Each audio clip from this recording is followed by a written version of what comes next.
Hi.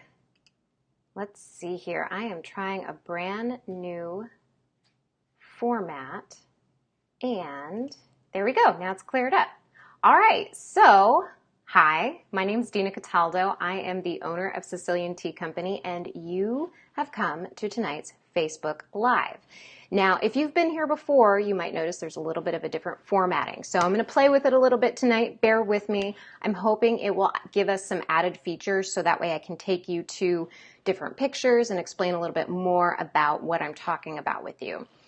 So tonight we're going to talk about India and its tea, specifically tea culture in India and how it developed. Now, if you love black tea, if you like the really strong, malty black teas, chances are you've had an Indian tea. There are 5 things I'm going to talk to you about tonight, specifically about tea in India. But first, I want to let you know about a resource, a free resource that's available at the website. It is a tea tasting and aromas guide. So if you've ever struggled to find that perfect word to describe whatever it is you're tasting in your tea, this is for you. I made it just for you. And actually I made it for me too because I use it all the time when I'm tasting teas. And we'll talk a little bit about that today. And the other thing I want to let you know about is if you're not already a member, come and join the free Facebook group at Sicilian Tea Company. It is a growing group of tea lovers and learners. It doesn't matter if you're brand new to loose leaf tea or if you've been brewing loose leaf tea forever, this is the place for you.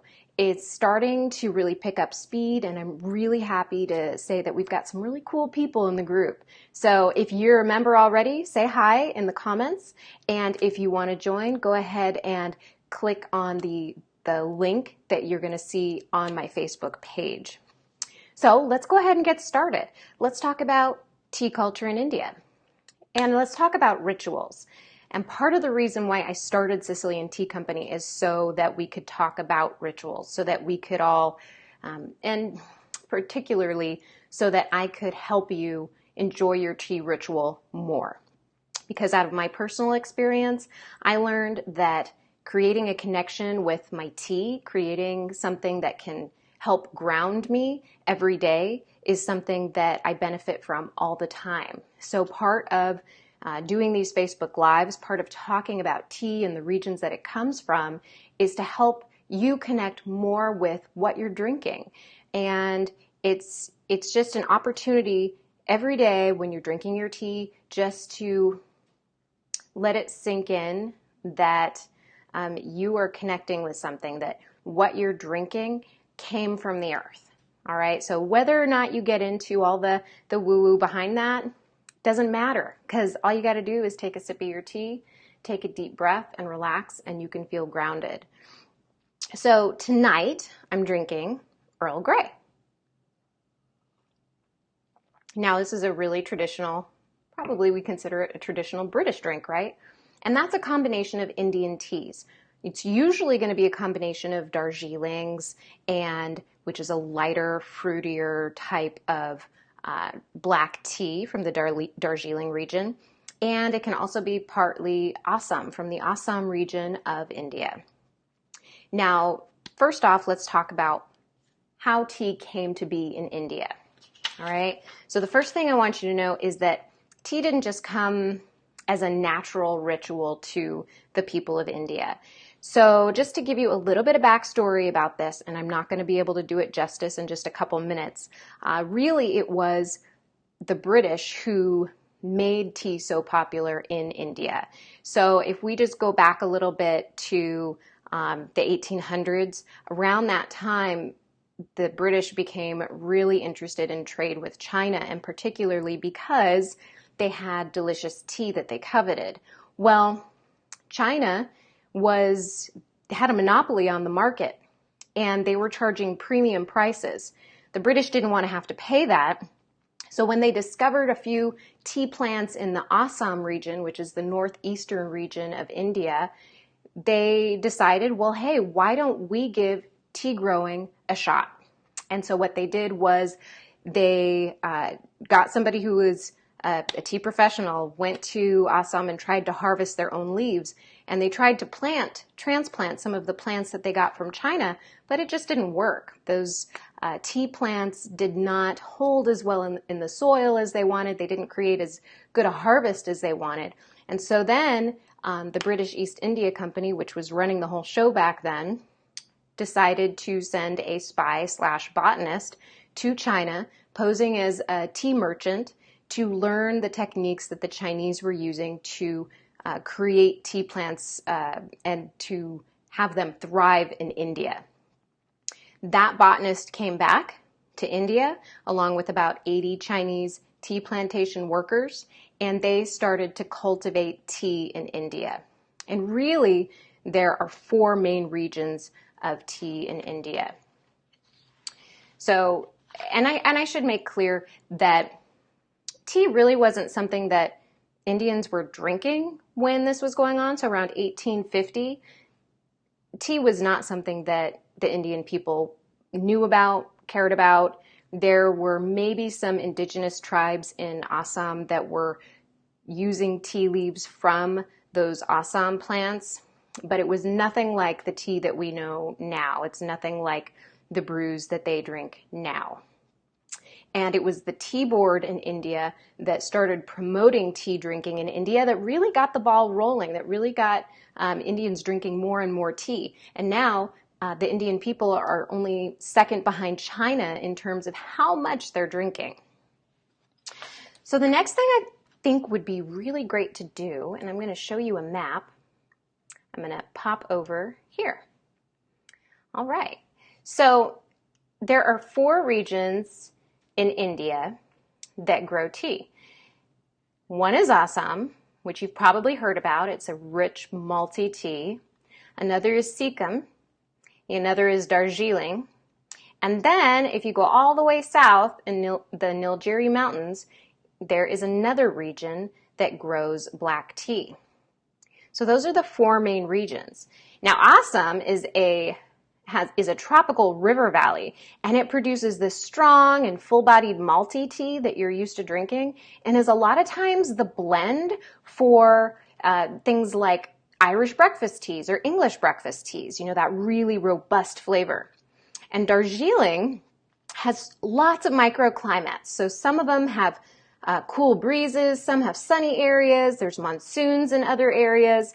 And so this climate, in combination with the tea plants transplanted from China, help create a fragrant tea that's known as the champagne of teas. So a tea can't call itself Darjeeling unless it's grown and manufactured in this region. So I also wanted to say a little bit about what's going on in Darjeeling right now. So if you're a Darjeeling fan, you are it's going to be really sad pretty shortly, because the tea plantation workers are currently on strike, and that is in part in solidarity with a group of indigenous people in Darjeeling that are trying to create a separate state called Gorkhaland. And this has its roots in the separation, the division of India back in the 1940s.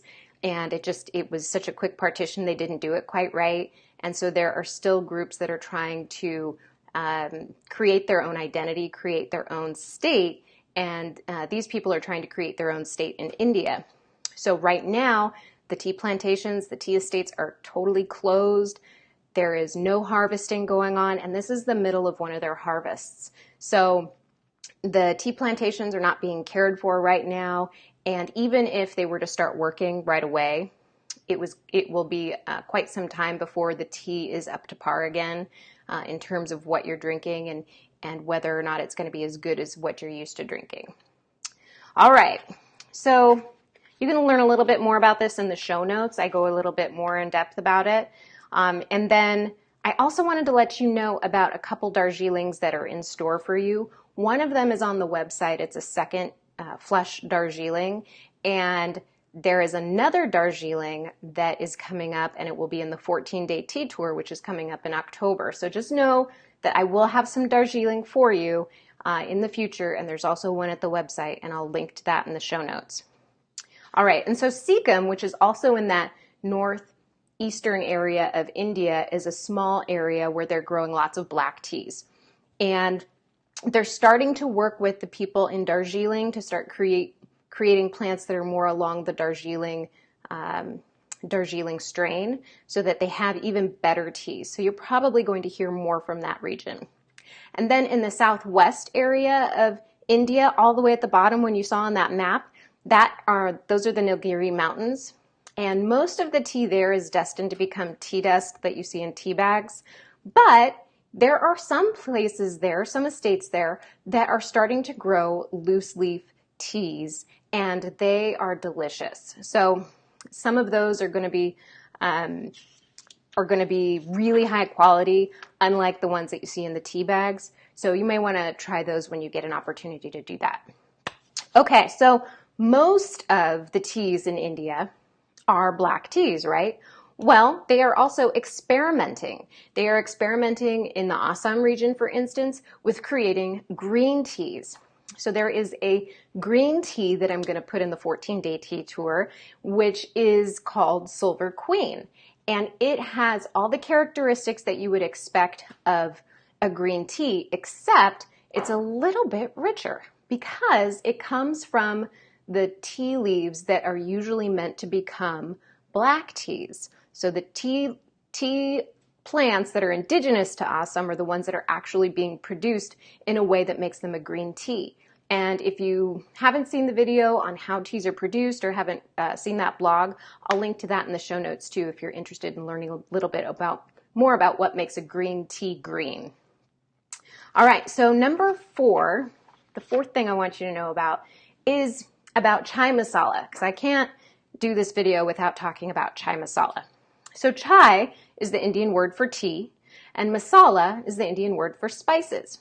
Now, chai masala was not a thing until the Indians started drinking tea, right?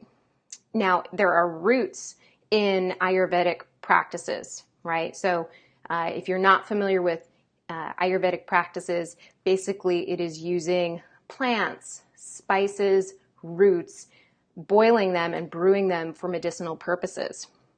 Now, when they saw how the British drank their tea, black with some cream and some sugar, what they did is they made their own twist on that. They started brewing the spices and the roots, and then they started adding the tea into it, and they would boil it. And then they'd put the cream in it, and they would boil it. They'd reheat it. And that would be the chai masala that you hear about and that the street vendors sell. So they used some of their own practices and they blended it with the practices they saw the British doing with their tea, and they created something unique, and they created their own unique tea ritual, which is chai masala. Now, some of the things that you've probably heard about that make a chai spicy and delicious would be spices like ginger and cardamom and cinnamon, anything like fennel, cloves, anything like that is really what gives chai masala that kick. Every family has their own recipe, so one family is going to tell you they've got the perfect recipe, while another family will tell you the same thing. Me personally, I love ginger, so if it's ginger strong and it's nice and spicy, that's the one for me. I'm going to show you a few different chais here on the website. So they come in all different shapes and sizes, and usually they are made out of the least expensive teas. So the ones like this one here on the far right, you can kind of tell it is made out of CTCT. CT. So that means it's made out of the tiny particles, the tiny tea dust particles. And then the ones on the left here, you can even see that there are cloves, that there's cinnamon in them. This one's cinnamon strong. You can see how the cinnamon actually makes the tea look lighter. So there are all kinds of different shapes and sizes of chai. All right.